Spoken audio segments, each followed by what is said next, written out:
Yo, once again, it's on.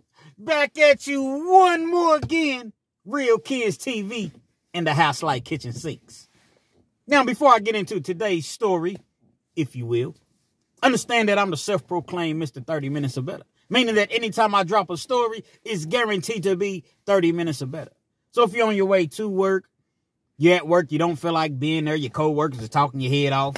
You're on your way home from work, you need to laugh, you need to cry. Perhaps you're trying to lay down and take a nap, or you're trying to go to sleep at night, depending on whatever time you're listening to or viewing this video. Or you're just in the mood for a good old-fashioned true, keyword being true, penitentiary / life story / life experience. This is the channel for you. If you like your 8 to 12 to 15-minute videos, absolutely nothing wrong with that whatsoever. But at Real Kids TV, it's 30 minutes or better. So with all that being said, there is a message. As I've been mentioning to you all, I've been checking my emails regularly. Real Kids TV at Yahoo, Real Kids TV at Yahoo. And I've been answering a lot of questions through videos. Individual asked me, Kens, have you ever dated a police officer or an official such as a parole or probation officer? If you have, how did it turn out? And if you haven't, what is the reason why? You all asked some very, very interesting questions. To be perfectly honest, I never have. But I have a reason for not doing so. And I've had an opportunity. But it was just like, nah, because when you think about the potential outcome, I never really felt as though it would be great. I'm going to tell you all a situation, a story actually, about my partner, Derrick. Derrick and I, we've been cool for probably, I don't know, since the 90s. He's not even from here. But at this point, he's pretty much from here because he's been here for, I don't know, at least 30 years. Derrick had a situation, as a lot of us do. And, you know, he had made some mistakes or what have you, and ended up going to prison for a couple years. Did a couple years in the pen, came home, and got his act together. And was working, and, you know, I'm not going to necessarily say he was on the up and up. You know, I think he still kind of dibbled and dabbled, did his thing or what have you. But it wasn't on a continuous basis. You had this young lady named Angela. Angela was fine. I'm talking about, she looked just like Ashanti. If you all not familiar with Ashanti, for the ones that are not familiar, just Google Ashanti. Ashanti, I believe. She's gorgeous, man. She's married to the rap. She just had a baby with the rapper Nelly. Absolutely beautiful. She looked dead on Ashanti. Every dude in the city seen her and immediately wanted her. Problem is, she was already engulfed, if you will, in a relationship with an individual named James. Now, when I say an individual named James, initially he was James, but then he turned into Officer James. James and I came up together. We were cool. You know, I used to go to his house from time to time. We played the PlayStation, college football back in the day, Madden. Cool dude, man. Painting the picture for you, James, caramel complected. Actually, he's a little darker than caramel complected. Not quite dark, but we'll just say he's caramel complected. He probably weighed a good 180, 190. James was about 6'3". See, I know what you all thought that I was going to say. I already know what you thought that I was going to say. The whole world is not 5'11", okay? I mean, most people are, but not everybody's 5'11". Y'all rock with me, man. Y'all jump in the comments and let me know where you're chiming in from. I'm in Lexington, Kentucky.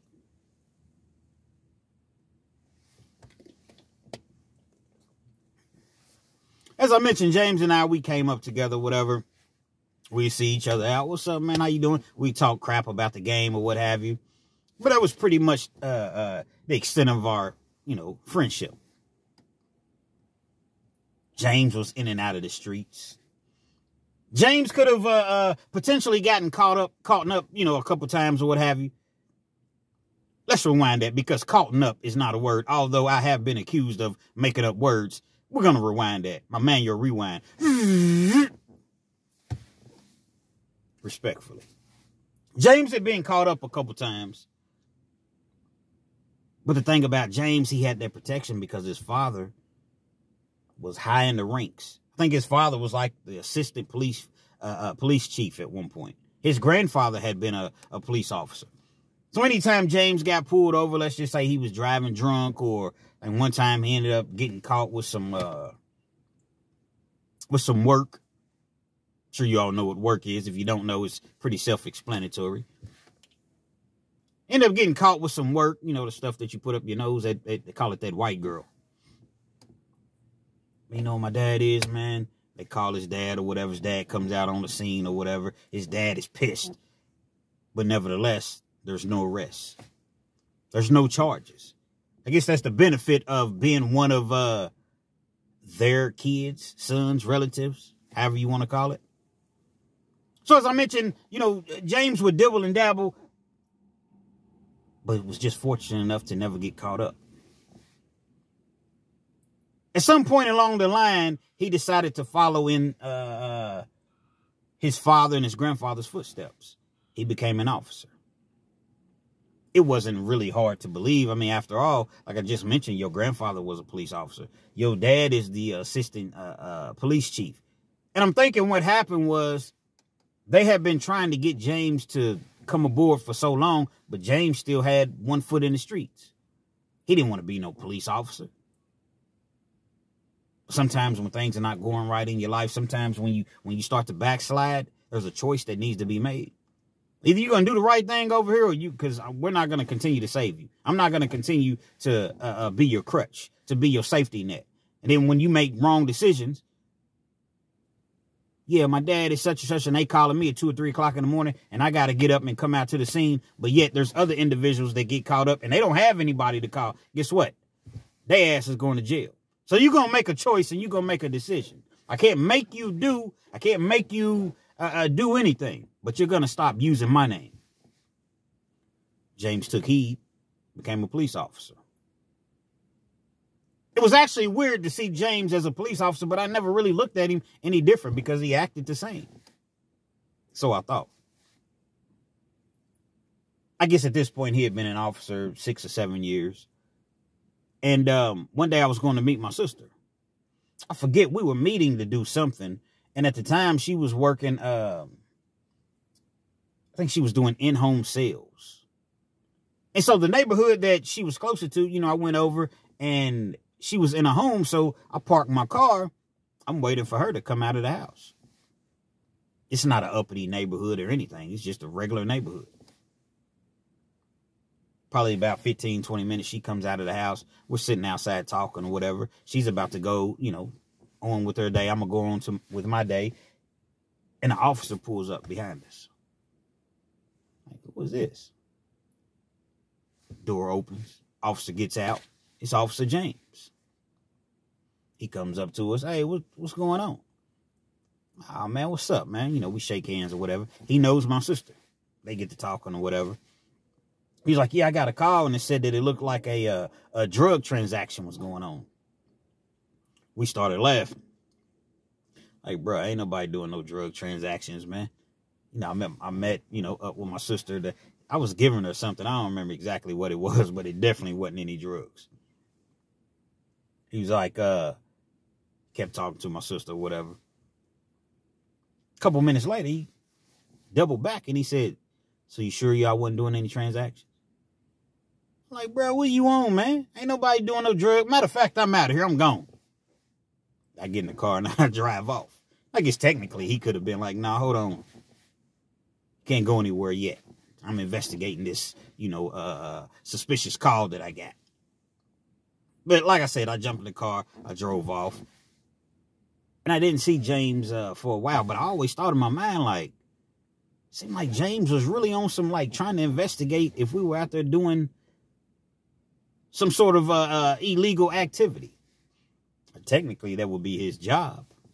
But you know how it is when you know somebody. You feel as though, come on, man. It's me. It's me, baby. But nevertheless, James was, he was dating Angela, Miss Ashanti, a.k.a. Ashanti. And they had been together for some years, man.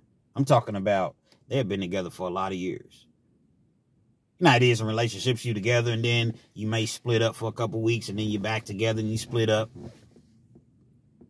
Well, it was a scenario in which I don't know exactly what the cause of them splitting up was, but it was done. It was a done deal. It had been several months and they hadn't gotten back together. My partner, Derrick, he was, at this particular time, he was still kind of in the streets. The word got back to James that Derrick and Angela had been talking.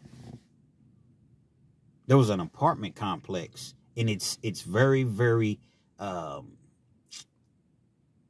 to say the least. The apartment complex Derrick lived in, Officer James lived in, but Derrick lived there just as well. Being that Officer James was a police officer, I'm guessing that he lived there for free or barely paying anything. You know, he was doing security around the apartment area just as well. So he knew, he had heard, never caught him, but he had heard that Derrick was selling drugs in the area. He's doing everything that he can possibly do to catch him up. Never really knew if it was about him actually selling drugs in the area or was it about him messing with Angela. You see, Officer James had gone on. He was already with somebody else. He had another nice one. She was fine just as well. Where you keep getting these women at, man? I mean, she was fine. Looked like a young J-Lo. That's exactly what she looked like. So he had Ashanti, now he got J-Lo. He runs up on James one night. Derrick, rather. I keep getting the two mixed up. Officer James runs up on Derrick. I know what you're doing, man. I know you selling drugs in this area, and if I catch you, I'm going to bust you. If I ever catch you, you're going to jail. I'm going to bust you. Derrick's like, yeah, man, I ain't doing nothing, man, whatever. In the meanwhile, Derrick's telling everybody in the streets, not everybody, but, you know, they have mutual friends and it's a small town or whatever. So everybody pretty much knows each other. Man, Officer James, man, he's on some police shit, man. He really talking about busting me. Kind of sounds, it's cliche, if you will. He's on some police shit. He is a police. But once again, the entitlement. Yeah, he's a policeman, but he ain't supposed to bust us. We all came up together. I know what this is about. This is about me and Angela. He got a problem with me because I'm with his ex, Angela. It was rumored to where James had caught people, and depending on who you were, like say James pulled you over and he knew you, right? He knew what you did. He knew you want to go to jail, you want to go home. Some people he would just let go. Some people, if he pats them down or he searches the car or whatever and he finds money or he finds, you know, work in the car, every once in a while he might take you in. Got to make it look good, but he's not going to take you in for the actual amount that he found. I also heard that there were times where he would just take it and let you go. So, you know, it just depends on, as I mentioned, who you were. I guess you could call James somewhat of a dirty cop. If you're not operating within integrity, if you're not doing the things that you're sworn in to do as an officer of the law, I guess you could be considered a dirty cop. James was telling me about Derrick was telling me about the situation. And I'm like, bro, I mean, I know you like her, but you have to really, really be careful, man. This dude's already told you, Officer James has already told you out of his own mouth, if I catch you up, I'm going to get you. Who's to say that he's not just bitter about this situation, you know, you being with his ex, Who's to say that he won't plant something on you? He's an officer. He's a police officer. He can stop you at any given time. Yeah, I know, man. But I really like her, man, and I'm feeling her, man. And I said, you got to leave them streets alone, man. You got to leave them streets alone because, for one, why would you even be in the streets? You got a woman like this. Forget Officer James. Why would you even be in the streets knowing that if you get caught up, you're going to be away from her? You think she's going to wait on you? Yeah, you're right, man. You're right. A few more months passes.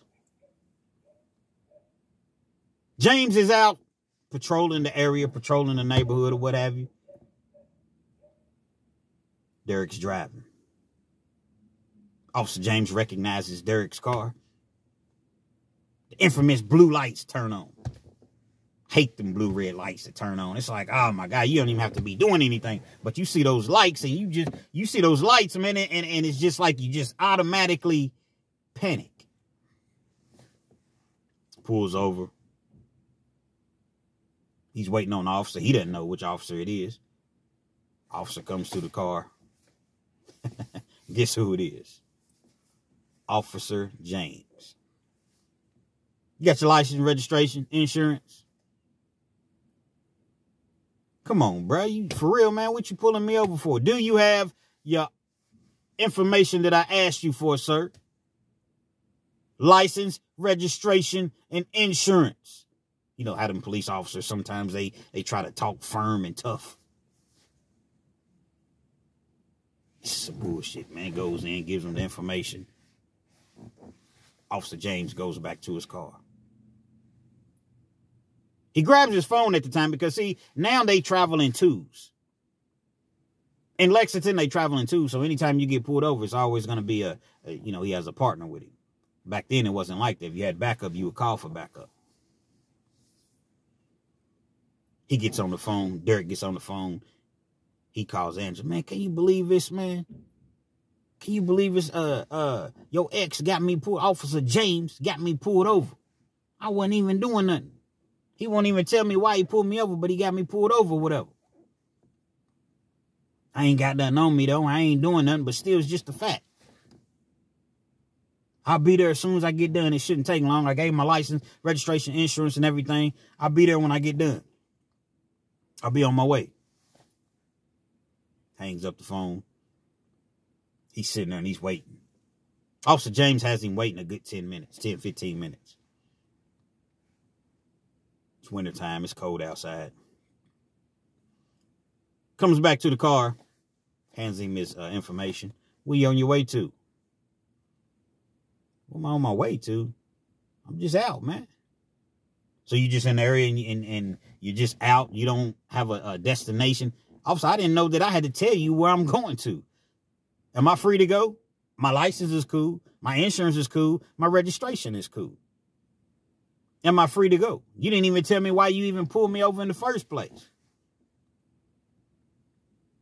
He said something to the effect that he was speeding or something like that. Well, just give me my ticket, man. I'm not going to sit here and argue with you. Now, he's saying that to himself. I'm not going to sit here and argue with this guy. I can't win. Just go on, give me my ticket, man. Let me, be on my way. I'll take his ticket to court. I'll go a little bit early because like in Lexington, like if court starts at 5, the prosecution, they'll set up like a table outside of the courtroom. You can go at about 3:30. And a lot of times you hand them your citation if it's nothing major. Like if you get caught driving. One time I got caught driving without my headlights. I forgot to turn my headlights on. They hit me with reckless driving, something like that. You can go, they'll look at the ticket, they'll dispose of it. Be careful and turn your headlights on, sir. So he wasn't really worried about the ticket. All right, man, just give me the ticket, man. Why you acting nervous? Come on, bro. How am I acting? Why are you acting nervous? I'm not acting nervous, man. I'm just frustrated. I'm ready to go, man. Have you been drinking? Are you under the influence of any sort of narcotic, any sort of substance? Are you for real, bro? Officer James gets on his radio, calls backup. Now 2 or 3 other officers come. You're not being arrested, but you're being detained For your own protection, you're being detained. So I'm not being arrested, so I can't drive off. No, but you're being detained. I have to ask you to step out of the car. Steps out of the car. They give him the little field sobriety test. He passes with flying colors. Officer, this is ridiculous, man. Officer, this is blatant harassment. We both know what this is about. What are you talking about, sir? We know what this is about. This is about Angela. They're going back and forth. He's already said that he's acting nervous. Officer James has already said that Derrick is acting nervous. Now all of a sudden he just miraculously smells marijuana. One of the favorite things that officers use as an excuse. You been smoking marijuana? Now, Derrick was a big marijuana smoker, so it's very, very likely. It's very, very likely that Officer James did smell marijuana. I can't even hold you on that. I can't even lie about that. Significance of that is, if an officer smells marijuana, automatically has probable cause to search your vehicle. Again, he's already outside of the vehicle. The other officers have arrived. They stand outside with Derrick while Officer James searches the vehicle. He's searching the vehicle or whatever. He comes back. What is this? He has a baggie. Has that white girl in it, that white substance.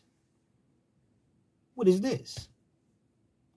It appears to be about, I would say, close to an ounce. Not quite an ounce, but close to an ounce. One big bag, but he has baggies. And there's a triple beam. This is back in the day. Y'all know what a triple beam. It was a scale. Had a scale. What is this? What do we have here? Looks like you back up to your old tricks. What I tell you I was going to do when I caught you selling this poison? What did I tell you I was going to do when I caught you selling this poison? Come on, man. It ain't mine, man. I ain't never seen that a day in my life. What are we talking about? Oh, it's not yours, huh? So I guess this bag just, it just walked, it just flew into your vehicle. You're under arrest. Turn around, put your hands behind your back. For what, man? That ain't mine. Turn around and put your hands behind your back. They rough him up or whatever. They don't beat him or anything, but they rough him up. No, man, I'm telling you, it ain't. Trafficking cocaine.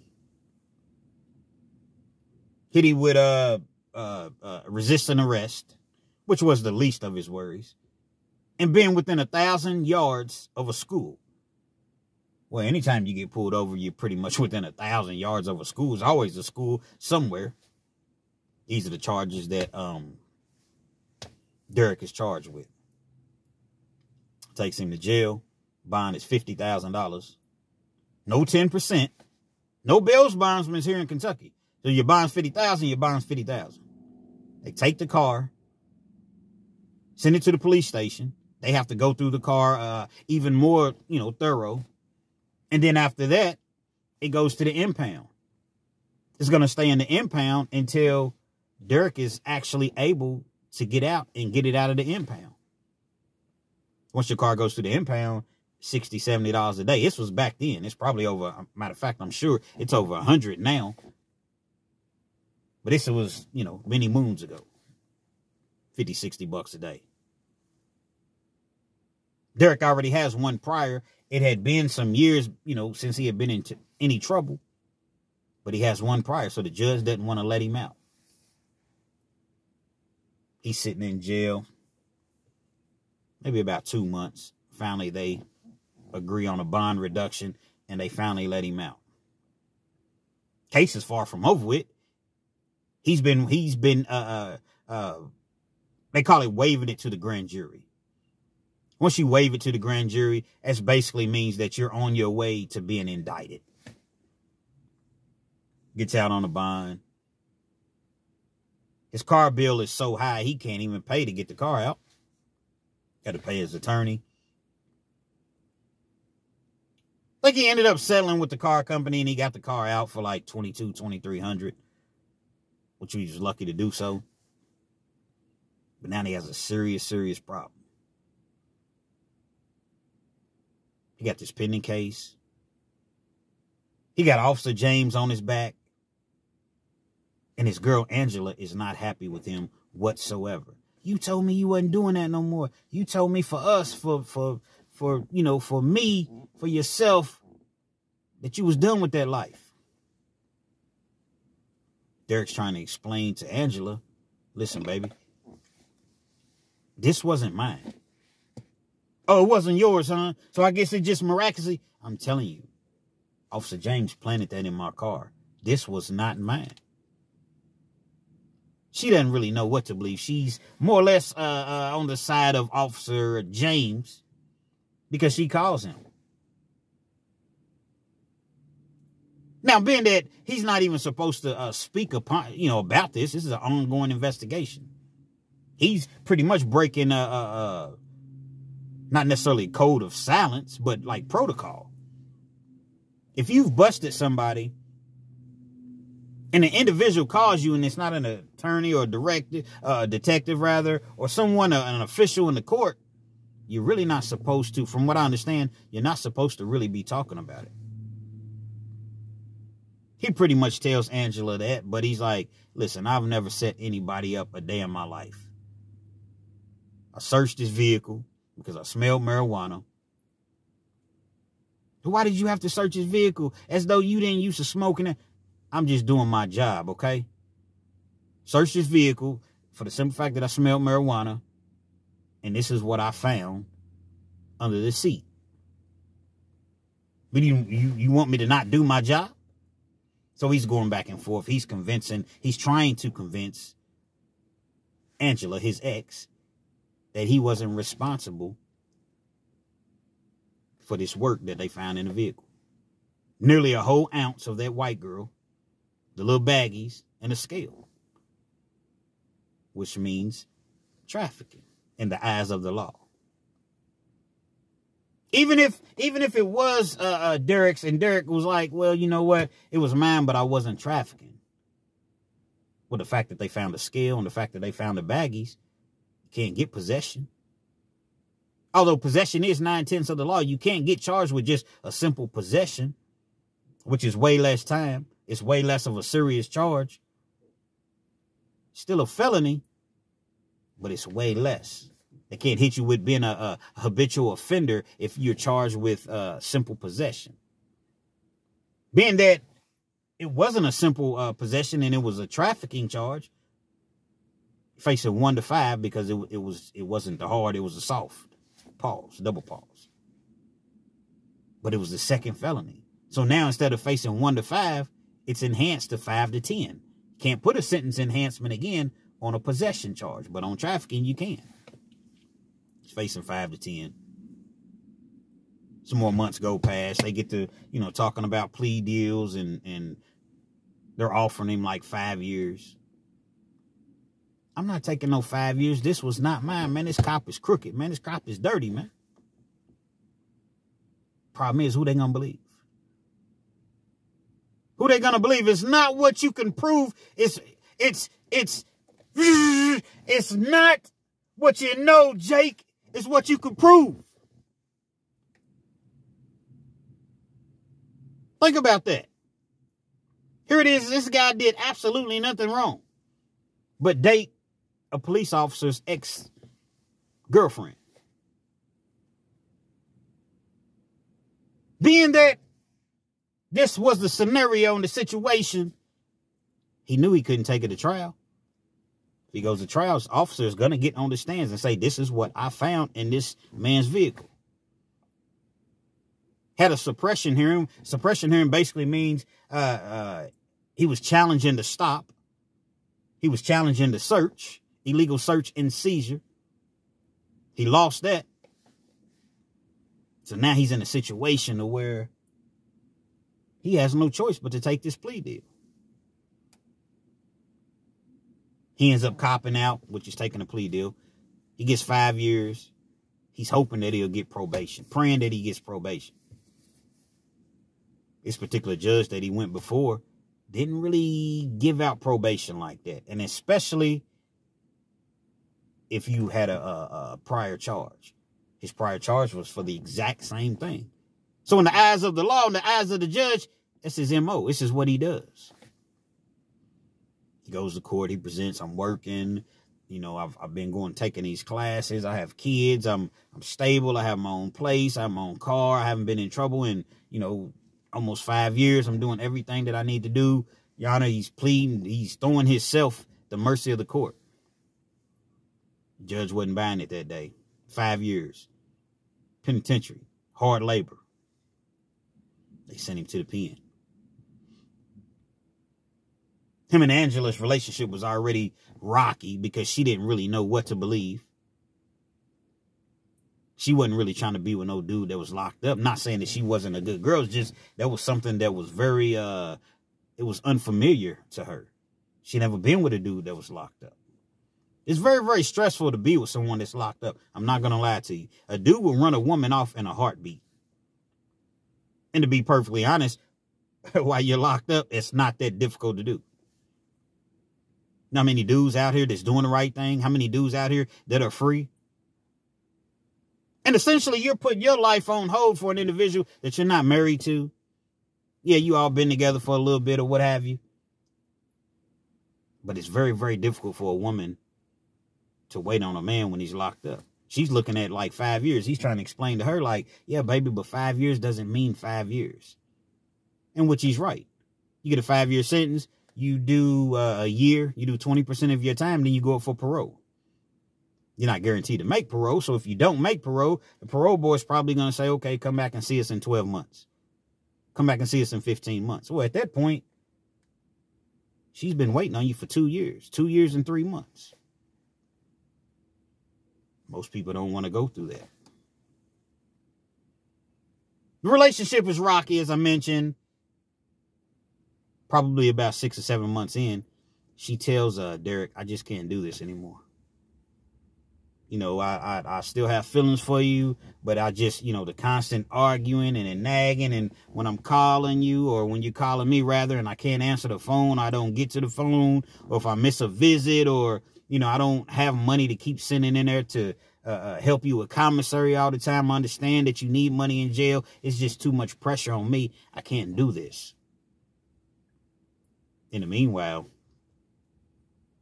Officer James, you know, he remains in touch with his ex, Angela. Luckily for Derrick, he ends up doing 18 months. Not necessarily say luckily, but he could have gotten more than that. He did 12 months. They told him to go to the what's called the SAP program, Substance Abuse Program. Although he didn't have a substance abuse problem, a lot of times that's what the parole board recommends. It's a money thing. Every inmate that goes through the program and graduates, it's somebody's getting a kickback over some money. He goes through the program successfully. 6 months, he's back home. 18 months, he's out. He comes back home only to find out that Officer James and Angela had gotten back together. He had already heard it, but seeing is believing. They're in the club one night. And that's where he seen him with his own 2 eyes. His girl that he had, Angela, was back with her, her ex. Sometimes when I'm pausing, you all can't see what I see, but like my screen, someone will call, but I have the phone on silent, or something like a text message or something like that. It come across my screen, so I try to act as though I don't see it, but sometimes it'll cover my screen up, but you all can't see that part. That was so dirty. That was so dirty how Officer James did Derrick. Now, I wasn't there. I don't know. Derrick still to this day maintains, and he has no reason to lie to me. He maintains that, bro, I didn't have that in the car, man. Dude placed that in my car, man. I would never mess with a police officer or probation officer, parole officer, anybody that's an official of the court. I would never do that again. This was his attitude, his sentiment. That's how I felt all along. See, you mess with somebody that has that power to essentially control you. Think about it.